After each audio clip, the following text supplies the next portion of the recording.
It's me, it's TRG, the Ramblin Gambler, a boot-wearing, vest-wearing, trail hawk riding gambler's gambler. This is episode number 42 of our Casino Kombat podcast. So let's do the numerology thing and learn what the energy of 42 is. In numerology, number 42 is a nurturing number, primarily focused on individuals, family, and community. You know, it's amusing to me how this numerology stuff always seems to fit. But you know, each episode is focused on you as individuals getting as much money and enjoyment out of casinos as possible. And you know, I feel very strongly that this is about gamblers as a community helping each other be better at what we enjoy. So I was gambling in Havana, and I took a little risk. Send lawyers, guns, and money. Dad, get me out of this. That's what I want to avoid. I want to avoid needing lawyers, guns, and money because of something I said in a podcast. Let's do that part and get started with this episode. Thanks for being here, everyone. Gentlemen, non-binary persons, ladies, all who are of legal age, Gilligan and all the castaways, don't gamble with money you need to pay bills. Don't gamble with money you cannot afford to lose. Anything I did last week, as discussed in this podcast, is not a prediction of what will happen to any of us next week. If you have a gambling problem, get help. If you don't know how to get help, send an email to help@casinokombat.com. We will provide you the information that you need. Names have been created at random to protect the guilty and the innocent. Stuff that doesn't change the results is often omitted to avoid boredom for anyone listening. All right. If you are a first-time listener, I'll tell you in a moment what you have wandered into. But if this episode is about community, let me start with a follow-up to last week. We had some technical challenges last week. Things ran late on my end, and we ended up posting the wrong second half of the show. For about 24 hours, the second half of episode 41 was actually a repeat of the second half of episode 40. But MOD, always the master of details, and Ice Cream Man both alerted me. And we were able to fix things fairly quickly. And that's us being a community, folks.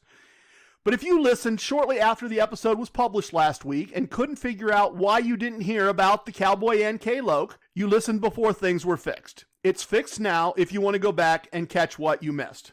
Also, since we're doing community stuff, the information I get about podcast listeners lets me know how many downloads have occurred in a geographic place. But I can't tell if that was one person listening to every episode or random people in the same physical place listening once and then never listening again.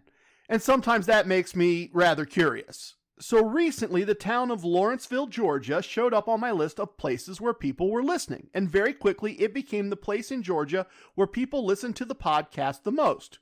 In fact, more people stream the podcast in Lawrenceville, Georgia than all other streams in Georgia combined. As I said, that could just be a random coincidence with a bunch of people streaming once and never coming back, or one person streaming repeatedly. If you're hearing this in or around Lawrenceville, Georgia, USA, I'd enjoy hearing from you to satisfy my curiosity. If you were so inclined, email trg@casinokombat.com, with a K for combat, of course, and fill me in. If you found this at random and listened this far, thank you. But here's the details. Over the course of 30 years, I learned to be good at casino gambling. Over the course of months or years, I win more than I lose in terms of just cash after expenses. And I get lots of free hotel rooms, meals, gifts, money to gamble with, and invitations to various events.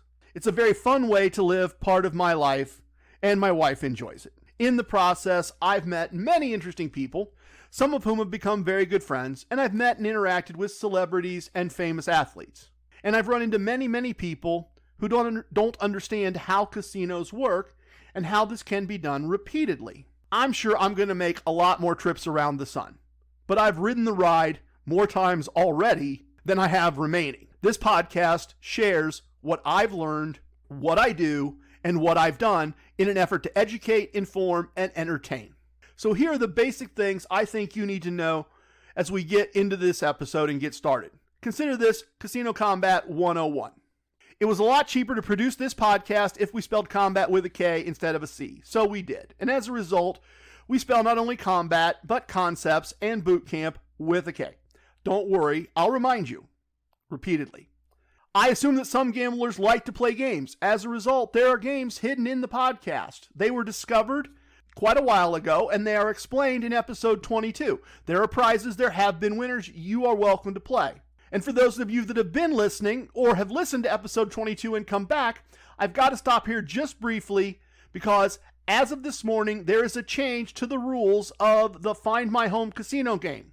For the first time, we had an application, which is to say a guess. Someone wanted to join the inner circle and thought they knew where my home casino was. They had the wrong casino name, which is a bummer because the person who applied also made a meaningful contribution to the podcast that I'll share with you soon. And I'd love to have them figure it out. Anyway, I told them that they were welcome to apply again. I don't give hints, but I did make observations about why the casino they named couldn't be my home casino. Things like it didn't have an attached hotel. Our as yet unnamed applicant said he would go back to the drawing board and that he was going to use baseball as a basis and consider this strike one and only apply 2 more times. So since this podcast is as interactive and community-based as I can make a podcast, that is the new addition to the rules of the game. You are allowed to try to join the inner circle 3 times, and then you are out of the game. Brother, I assume you're listening, and I'm rooting for you and Ice Cream Man to figure this out and be the next 2 people to join the inner circle. Next, slot machines should not be part of Casino Kombat, but I kept winning money playing a certain set of machines a certain way. And so did other people in my life, so I wrote it all down as an ebook. You are welcome to download it for free. If you would like a copy, send an email to me, trg@casinokombat.com, combat spelled with a K, of course, and put 2 words in the subject line, slot tactics. Fred the Mailbot is available 24/7, 365, and he will send you a link to download your own personal copy of my ebook Slot Tactics. If you go to CasinoCombat.com, you will see that we are on Instagram, Facebook, and Twitter. Your contribution of a spare like, a share, a subscription, a review, anything else you are willing to contribute to our podcast in the online space is always greatly and true appreciated. And we do see it and we do look at it all the time. On YouTube, there is a playlist called Boot Camp, which I'm very proud of. It is literally Gambling Boot Camp, how to be a good casino gambler. Each aspect of the core concepts of Casino Kombat are explained in short lessons. The entire course takes less than 90 minutes. Okay, so that's the disclaimer and the basics. How can we help the community and the members of the community grow today? Well, first up, I thought we would have a moment of casino wisdom and revisit Casino Wisdom number 63, plan around your promotions. As this month wraps up, my mailbox is full of items from various casinos telling me what promotions they are running next month. So I thought I'd go through one of those with you and share how I would make plans accordingly, or how you could make plans using the same information and maybe do it differently than I do.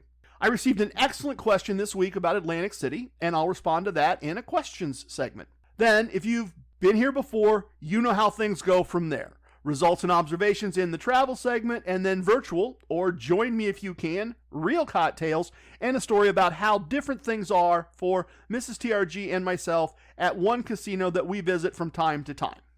So that's the plan. Let's get started with a moment of casino wisdom.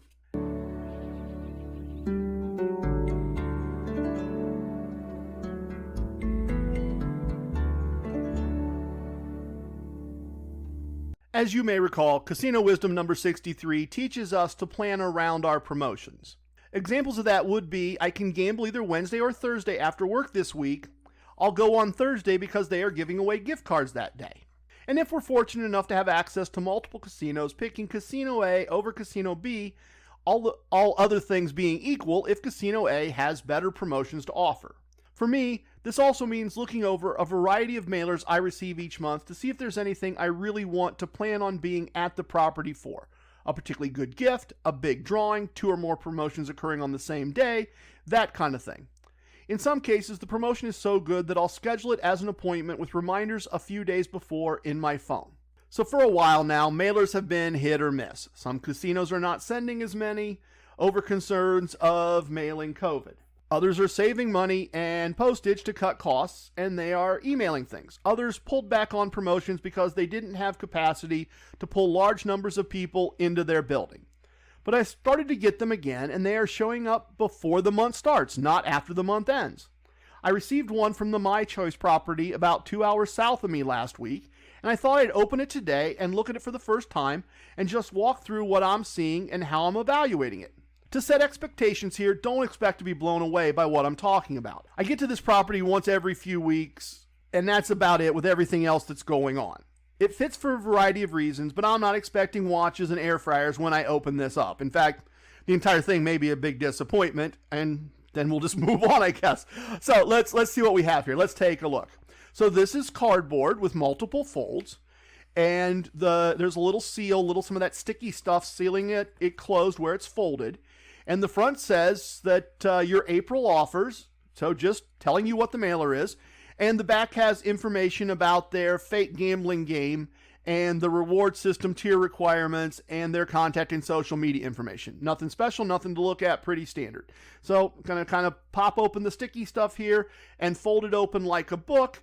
And now I got 2 pages. And on the left, I have a list of days. Let's see. And free bets that I'll receive on this list of days. Basically, looks like every few days I have a very modest free bet. About half a unit every few days. If I use them all, it would be about a third of a day's pay. A nice offer if I live close by and could take advantage of all or most of them, but not enough to drive every few days. Certainly not. And not really enough to plan around. It's more of anytime I want to go next month, I'll have a free bet. Unless I go 2 days in a row back to back. And even then, if I did, let's see. Oh, and if I did a Thursday or Friday, then I'd have both days. That's the cutoff. Like every Monday through Thursday, Friday through Monday, it looks, close. If that's not it, I apologize, but it's close. You get the idea. And on the right side here, I have information about a drawing. Okay, this is interesting. The drawing is each Wednesday and Saturday all month by invitation only, which is nice. I don't have to earn my way in. Let's see. Everyone invited gets 1 entry, which is also nice. Sometimes entries are awarded by tier status, and then the higher tiers get more entries. And sometimes you earn entries when you gamble during a week or a month or a time period. So you get entries as you get tier credits, basically. And what that means is that regulars and people who gamble larger amounts get more entries. I've been involved in a couple of drawings where it became obvious that some players, because they were winning more than once, they had, like, one player had 10% or more of the entries in the entire drawing. But this looks like a very fair drawing. My mailer has 6 numbers on it, and those numbers have my player's card number, so those appear to be numbers unique to me, like a lottery ticket. Okay, so during the drawing, they're going to pick numbers, as I said, like a lottery, every 2 hours from 1 to 7. So 1, 3, 5, 7, 4 times. If you select, if your number is selected, you could win. Okay, you could win $100,000 cash or up to $5,000 in free slot play. And there's no information here to tell me how it's determined if I win $100,000 or how much slot play I win. I'm guessing that's random in some way. Look, for us, for Mrs. TRG and myself, I don't think we would want to plan a couples trip here for a Saturday night. She didn't get an entry, and there's not an attached hotel. And we have drawing offers from a variety of properties that she does have entries, and they do have hotels. So probably Saturday night, not something we would plan on, not something we would plan around, not something we would really worry about. Wednesday drawing. Now that's an excellent opportunity to use Casino Wisdom number 63. If I'm going to plan a day trip in April, I could easily plan it for Wednesday instead of Tuesday or Thursday. And normally I would arrive there at 10 or 11 in the morning and try to wrap things up and be out the door, no later than 3 o'clock. But Mrs. TRG wouldn't object if I told her I was going to do some work in the morning and then arrive around 12:30 and stay until 7 before I headed home. And I'd have that minor free bet, right? So it's Wednesday and I've got this minor little free bet and I'd probably play that on blackjack. The limits are lower there. So if I was just trying to, quote, kill time to be around for the drawings, a nice long craps session would work to make the time useful and fun and interesting, as long as I haven't finished my craps experiment by then, or if I've finished it, if I've actually found something workable. So that's the outside, front and back, and then the first set of inside folds. So I'm going to unfold it again, and now I've got 4 panels, right? And the leftmost is divided into a top and bottom section. The top section says that on Fridays from 7 p.m. to 9 p.m., 5 people will win $200. Let's see. How's this one work? Entries for these drawings are earned all month, and on Thursday you receive double entries. So this is the other kind of promotion. Not a promotion I will probably be interested in. This is an example of a bad time and day of the week for me, Friday evening, and Mrs. TRG doesn't really get off work in time to get there with me. It makes her rush. A lot of pieces this don't fit. And then more importantly, I guess, entries are earned all month with bonuses for another day of the week. Players are going to have a lot more entries than I would. Regular players, they're going to have a lot more. But if I was a regular, I'd be choosing between the Friday drawing and the Saturday drawing. Friday is a set amount of what you're going to win. $200 with 5 winners over a 2-hour period. So less time committed if you want to move on to other things, or if the gambling goes poorly and you've hit your losses and you're ready to leave. And I'd have a decent number of entries from my play all month if I was a regular there. And then Saturday is, as we said, the 4 winners spread out over 6 hours, and a local gets the same 1 entry as everyone else. So that could be a good place to really figure out which promotion is better for you. And the prize could obviously be bigger on Saturday, but it also appears the amount is random in some way. So lots of pluses and minuses. And everyone probably prioritizes that differently based on their situation. I'd probably lean towards Saturday on this one if I was going to pick something. The bottom part of the left part of the page is easy. It just says that on Thursdays, those over 55 can receive a $15 dining credit if they earn 40 tier credits. And if they earn 80 tier credits, they get 2 $15 dining credits. So that's really kind of a nice offer. I mean, 40 isn't that much on a slot machine in their system.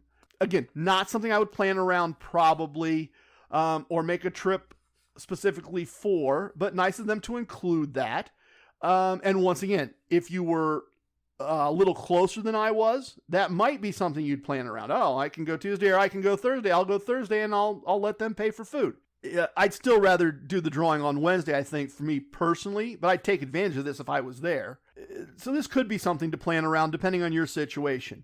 And let's be honest, folks, if you lived close enough, you could plan on doing both. That's what they'd hope. And in other situations, I might. If this was all within 20, 30 minutes of me, I might try to take advantage of all of it.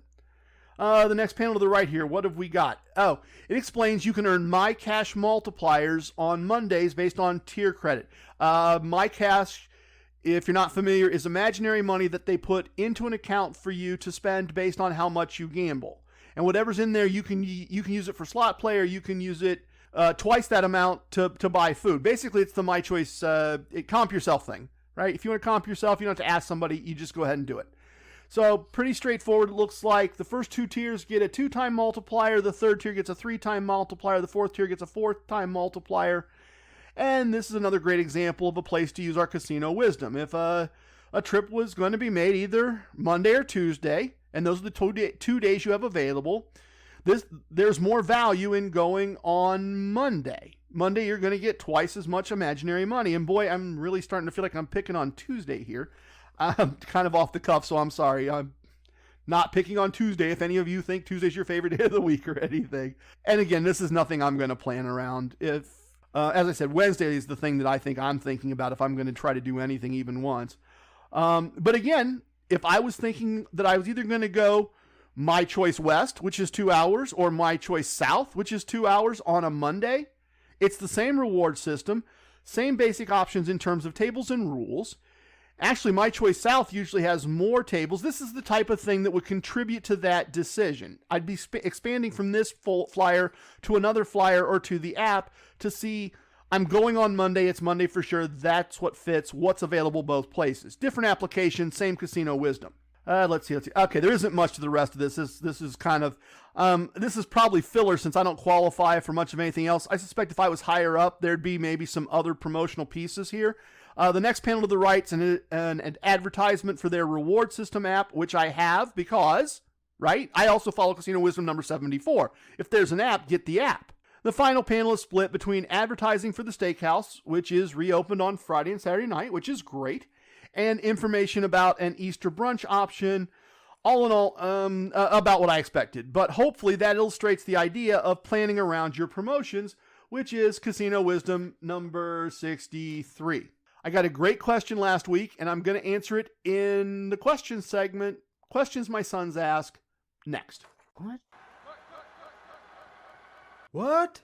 My sons ask questions about gambling, and sometimes listeners ask questions about gambling. This week, Mike A. sent an email saying, "Hey, TRG, We've been listening for several weeks now. I've started catching up. You talked several times recently about selecting a place to stay in Las Vegas. Did you ever do the same thing for Atlantic City?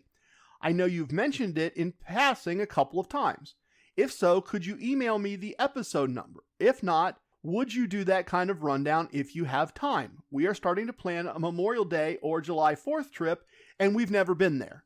We mostly play slots, but now that I know there is a strategy card, I may take some extra cash and try blackjack.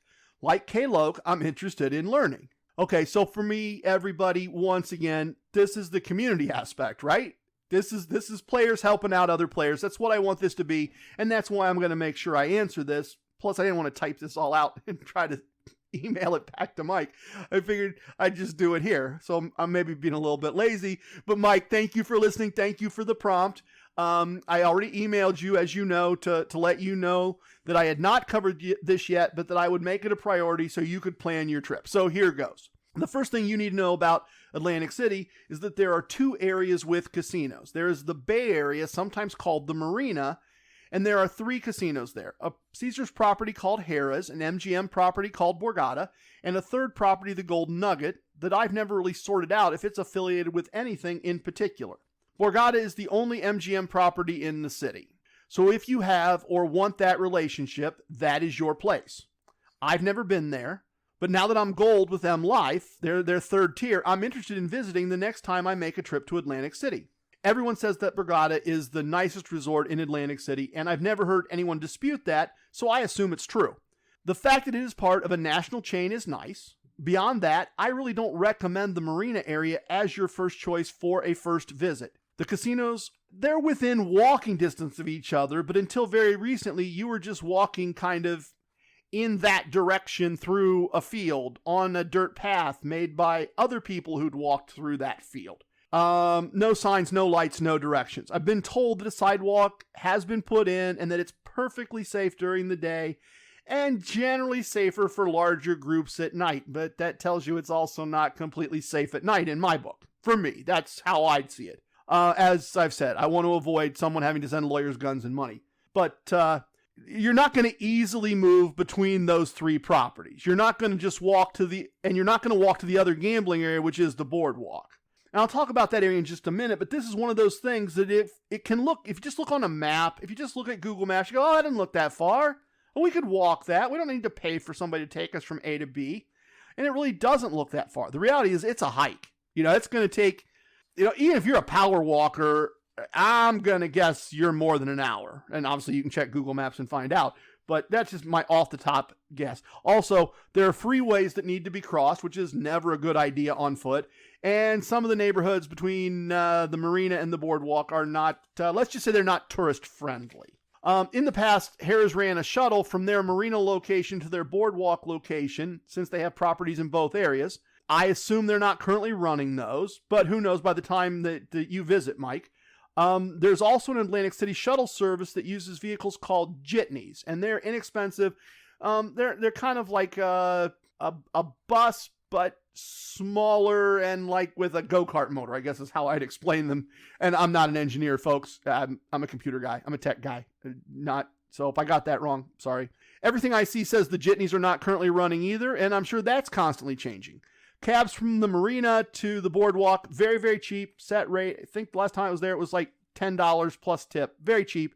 Always a good choice, quick, easy. Of course, ride sharing, right? Bottom line, assuming you don't have a car, shouldn't be driving because you are consuming, or just don't want to navigate a strange city while on vacation, you're going to need transportation to get from the marina to the boardwalk. Some final thoughts on the marina. I've stayed at the Harrah's a few times. It's a very nice property. Both times I was there, I was on a solo trip. The first time I concluded I wouldn't stay there again. I wanted to be on the boardwalk. And then I ended up there a second time several years later because I needed to make a trip in December at the last minute to get a few points to earn a tier status. And the only option for the junket I was being offered was Harrah's. They weren't letting me switch to one of the other properties on the boardwalk. I didn't really care at the time. I just needed to get someplace where I could get the points that I needed. No complaint other than the location about Harrah's. For a couple's weekend in the winter, because they got a bubble over the pool so you could swim, that would be fine. And other things in the marina would probably be fine in the winter when you're just going to be there for a couple days and it's cold and you're not going to really use the ocean or the beach or that kind of thing.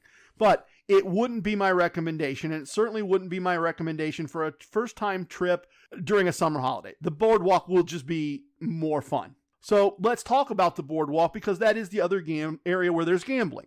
This is a boardwalk that played host to the Miss America pageant, and it's your typical touristy boardwalk with hotels and a carnival pier, different restaurants offering, every one of them has the best pizza on the boardwalk, and then you walk 20 yards and there's the next restaurant and it has the best pizza on the boardwalk. Also a battle about who has the best french fries and the best coffee from what I recall.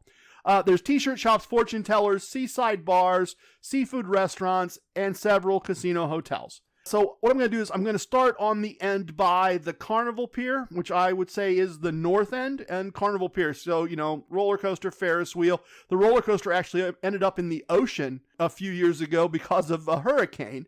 So I'm going to start at that end. And at that end, the first casino that you come to is the Oceans Casino Hotel. Very large, very modern, and to the best of my knowledge, not part of any national reward system.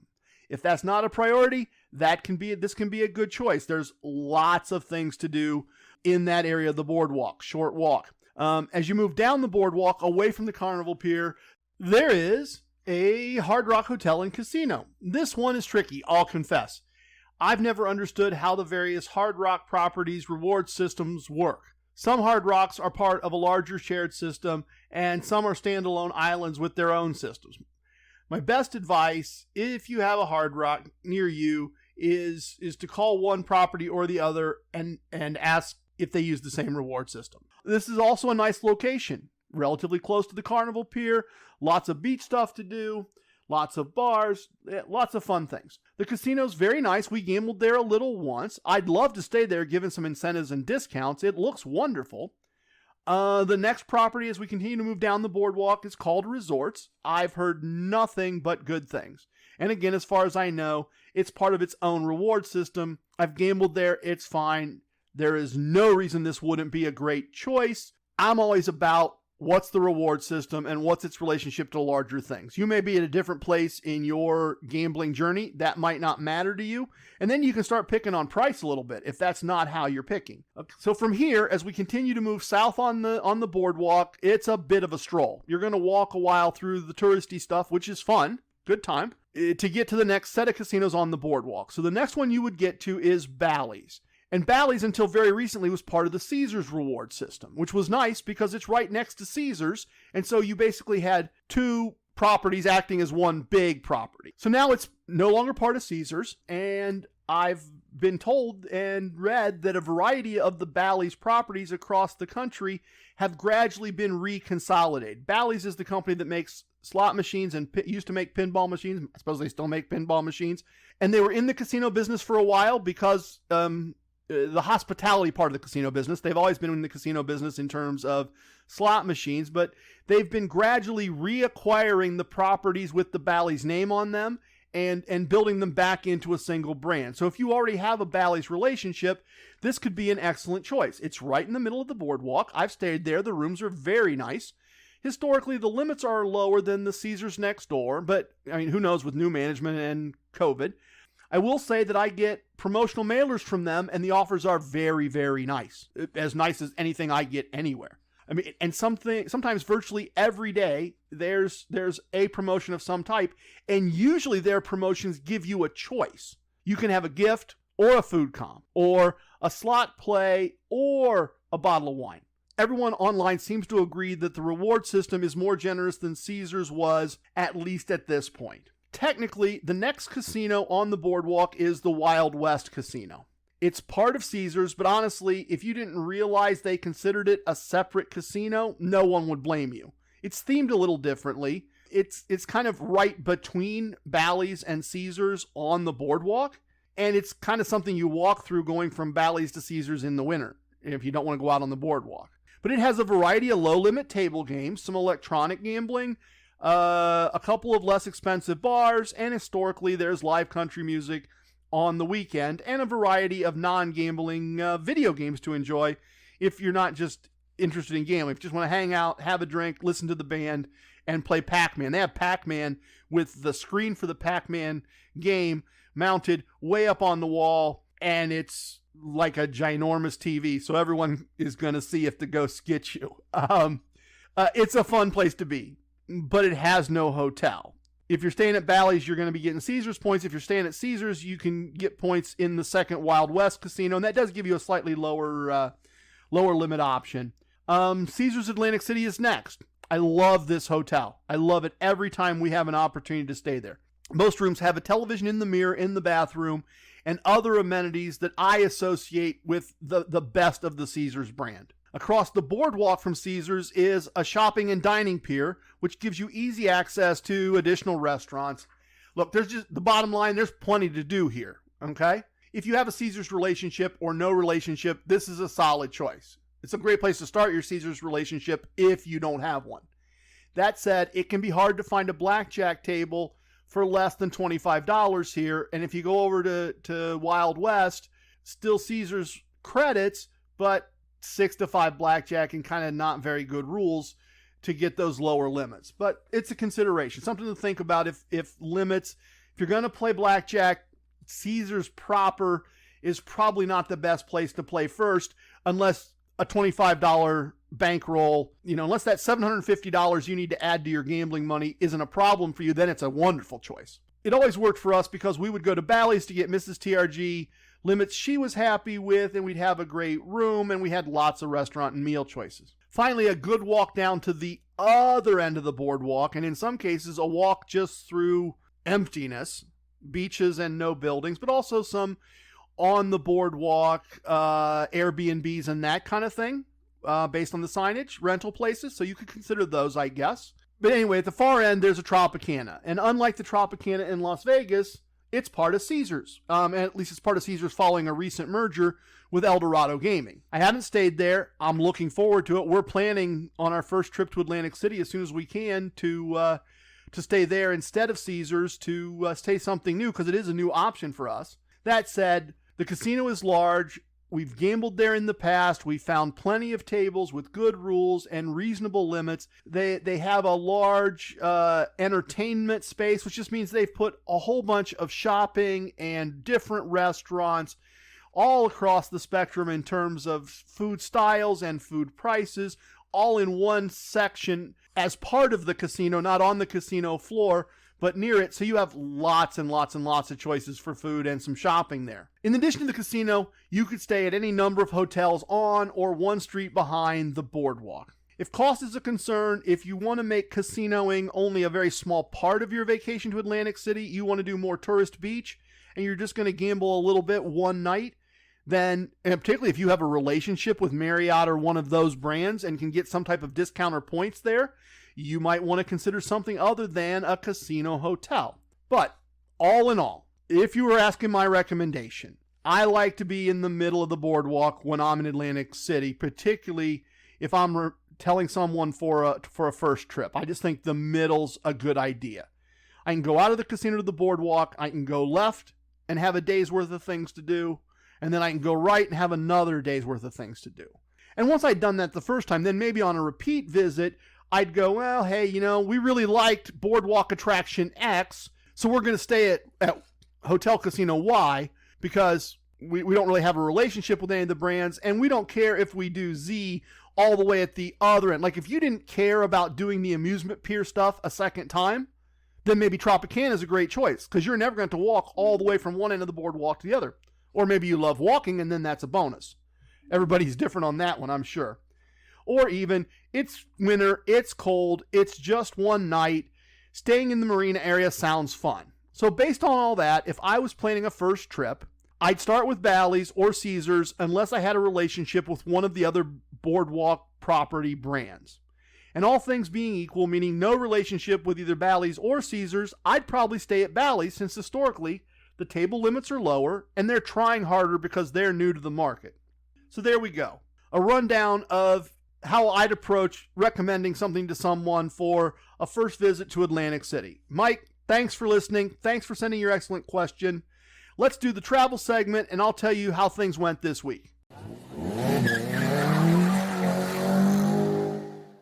This should be quick, which means there's a good probability I'll go sideways on a tangent and this will go long, but it should be quick.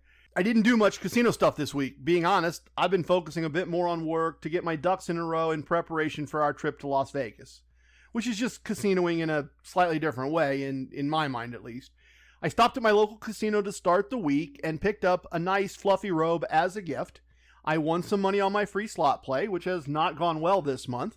I lost a small amount of money playing one table of blackjack and lost a little more money on a slot machine on my way to the exit. The total loss for the visit was trivial, and had more seats been available, I would have happily played some more hands of blackjack to try to get back on the plus side of things, but that's just not the reality at this place right now. I'm not going to wait an extended amount of time for an okay set of rules, an acceptable set of rules, when I have plans to be at my home casino with better rules in just a few days, which is the other stop that I made. We went to our home casino, Casino 2, 2.5 hours east of us, for date night on Saturday night. This is the casino lifestyle you can be given if you're good enough at gambling to win sometimes and keep your losses low the other times. I hammer this point because many of our friends and my wife's coworkers just don't understand how things work, which is one of the things I want this podcast to teach. Our friends think doing date night in a hotel is expensive, and how can we afford that every few weeks, sometimes every weekend? We're just spending. Boy, he must have a really good job. We really can't afford that every few weeks. I mean, that's not true. It's not. I shouldn't say it. We could find several $100s to spend on a hotel every couple weeks and pay for all the meals and entertainment. We could. We have the means to do that. We just wouldn't. We'd think the money was better spent in other ways. But walk through the basics of this excellent date night setup. We were given fully comped, no resort fees or taxes, as free can be, a wonderful room with a sitting area with a big sectional couch and an ottoman, a big flat screen TV, a work area which we turned into a bar. There's a picture of it all set up on Instagram if you're interested. The room has a decent sized fridge, a microwave, a mountain view. I mean, short mountains, not huge mountains, but a mountain view. The point is, this is not a sit on your double bed and watch your small TV kind of room that they're giving us. In addition to the room, we both get free slot play and free table bets, right? So they gave us free money to gamble with, not a huge amount, but they gave us free money to gamble with, a great room, a room that's fun to hang out in because it's got this great area to sit in. And I guess in terms of the trip itself, Mrs. TRG got a new card in a new color. She leveled up in the tier system on our previous visit. We love the fact that this casino has solid food choices. The sports bar at the hotel allows you to self-comp with imaginary casino money if you choose, and it's definitely what I would call an elevated sports bar. They even have a sushi chef. I'm going to get in trouble with that word. You watch. I'm not a sushi I jinxed myself. I'm not a sushi expert, but I'm told that this chef is an excellent sushi chef. Say that 5 times fast. They also have a food court in the casino proper. Solid, low-end choice. Never had a complaint about the food. If you want, what you want is a slice of pizza and a beer, they've got it. They've got a trackside pub that has more a more basic sports bar food item. We haven't eaten there yet. Can't tell you one way or another. It's opening in April. We're planning to try it out on our next visit. They have an excellent steakhouse, the most amazing steakhouse. It really is a casino where we feel at home and have all the things that we want for a night out. And as a bonus, things are starting to relax a little. They are able to have a 4th player at table games. The amazing high limit room was open for the first time. It is the nicest high limit room I've ever seen. I've spent hours playing in the high limit rooms at Caesars in both Las Vegas and Atlantic City. I've played in the high limit room at, Planet Hollywood, Paris, Flamingo, just off the top of my head to name a few. Those are boring and plain compared to this high limit room. It has its own bar. It has several different kind of clusters of seating. If you just want to hang out a little bit or if you're taking a break, it's amazing and it's open.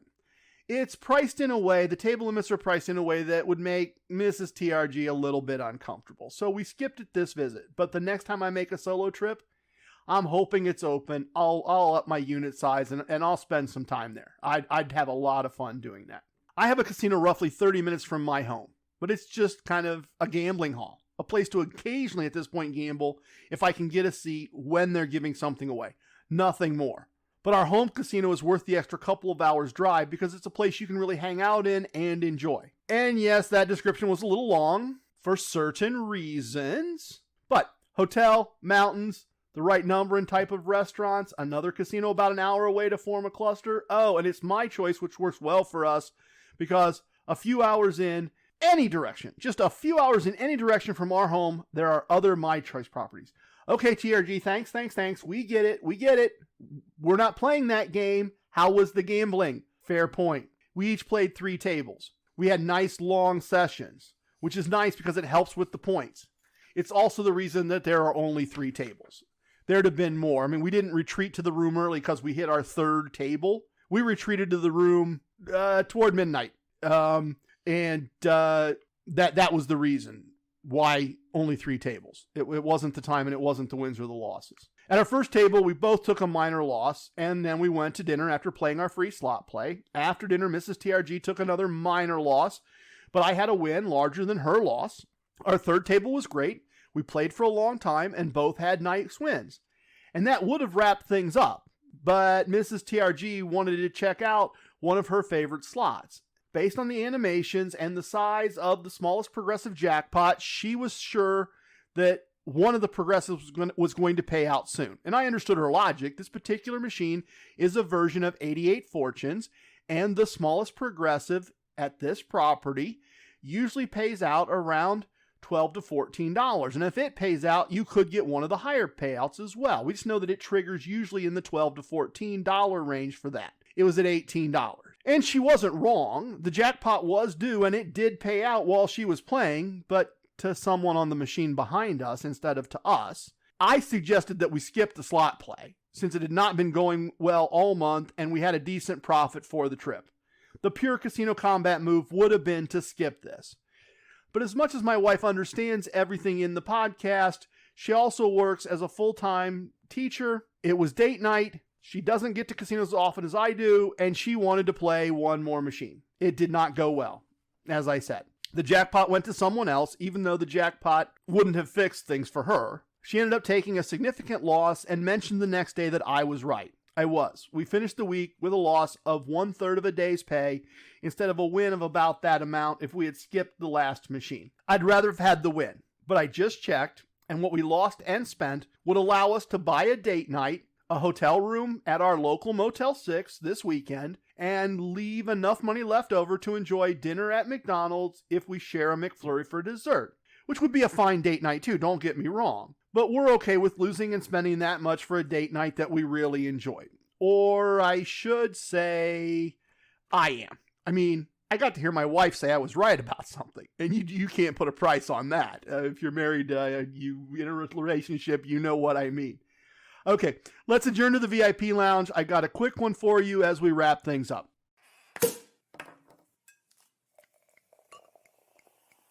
Oh, a little bit of the bubbly. Welcome to our VIP lounge, one of my favorite places to have a drink and swap stories in a casino. As I do every week, I have all the best virtual bottles, as well as the best virtual beers and wines, and of course, artisanal handcrafted sparkling water, still water, and the best locally bottled sodas, and some pop around here someplace. Today, I'm going with the still water, and I apologize, but I've got to drive after I wrap this up. I'll be happy to raise my glass along with any of you who are pouring something stronger. Let me do the short. Look, I guess this is kind of a story. I mean, it's not really a story. Stories have a beginning, a middle, and an end. This doesn't really have that, so this is maybe more an amusing anecdote about the relationship my wife and I have with the Tropicana in Atlantic City. You see, the first time we went to this Tropicana was years ago when I was 7 stars with Caesars. That's their Caesars highest tier. The Tropicana was running a tier matching promotion with the catch that you had to earn X number of points over the next 60 days to keep that status. So I tier matched. Mrs. TRG got a card, we did some gambling, and we used my matched status to enjoy a meal and some drinks in their VIP lounge. But we knew at the time that we wouldn't be back in Atlantic City within the 60-day window and that I'd lose my status, which was fine. We really just wanted to check out their lounge. To us, the amusing part is that since that time, I get no offers from the Tropicana at all. I mean, understandable, I took advantage of them to an extent.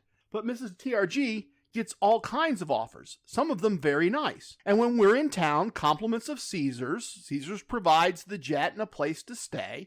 We take advantage of her Tropicana comps because that's the casino combat thing to do. So in this one place, in this one casino where we gamble, our roles are reversed in so many ways. She goes to the window to get the free show tickets. It's her player's card that gets us the free bottle of wine. She gets free bets, but I don't. It's clearly the way we're coded in the system, so being casino savvy, we wanted to keep her getting those comps. I mean, since they benefited us every time Caesars flew us to Atlantic City, why not keep her Tropicana relationship going, right? So when we played at Tropicana, she's the big player of the two of us. She uses a slightly bigger unit size than is normal for her. Often she will buy in and I'll just watch, because that keeps the money risk right. I don't need to risk money. They're not giving me anything anyway. Or I'll watch for a while and then I'll play a little bit. Because she is the real gambler, not me. She understands the game better than I do. Those types of things, which create some situations we need to play act through, if you will. Some things we need to work around. She'll get a hand she isn't 100% sure how to play, like maybe an ace-6 against a dealer's 4. And she'll say to me, standing behind her, looking bored, "You always struggle with this hand. If you had this, what would I tell you is the correct play?" And I'd say, this is because she needs the answer, right? And I'll pause for a minute, really concentrate and say, "I think you would tell me to double that." And she'd say, "You're right. Good. Yeah, you're right. You're getting this." And she'd double, okay? Sometimes if I was playing with her, I'd struggle with a hand that I knew she knew the right answer to, right? Something that she could help me with. Not because playing that game serves any purpose. It just kept us in the right mindset for things. So I might get a pair of 8s, and I know she knows the answer with a pair of 8s against a dealer's 8, and I'd ask her what I should do in this situation. It was fun. At some level, it was a meaningless game we played as a couple, but casino should be fun, and it was. And casino should provide benefits beyond just money won or money lost. And our approach worked. She continues to this day to get good offers from the Tropicana. Not offers worth traveling there for, but offers worth picking up if we just need to walk down the boardwalk a little bit and play some cards and eat some food and pick up her free offers. I don't get any regardless of how much I gamble there. Look, I'm sure that's going to change once the merger's fully complete, once we're playing off my Caesars past, not my Tropicana's past. And my offers will improve. But we got several good years of good freebies from them by making her look like the bigger gambler of the two of us. Play acting about knowledge aside. That doesn't go into the machine, obviously. If you're playing the casino chip game, once again, this week we have 8 the Hard Way casino chips in this episode. Please tip your waitresses, tip your bartenders, tip your dealers. Remember your casino wisdoms. Don't tip away your wins. I have spoken. Everything you heard here is true from a certain point of view. It's time for leaving, and I hope you understand I was born a Ramblin' Man. Love it, hate it, it don't matter. Please share with your family and friends. Goodbye, everyone.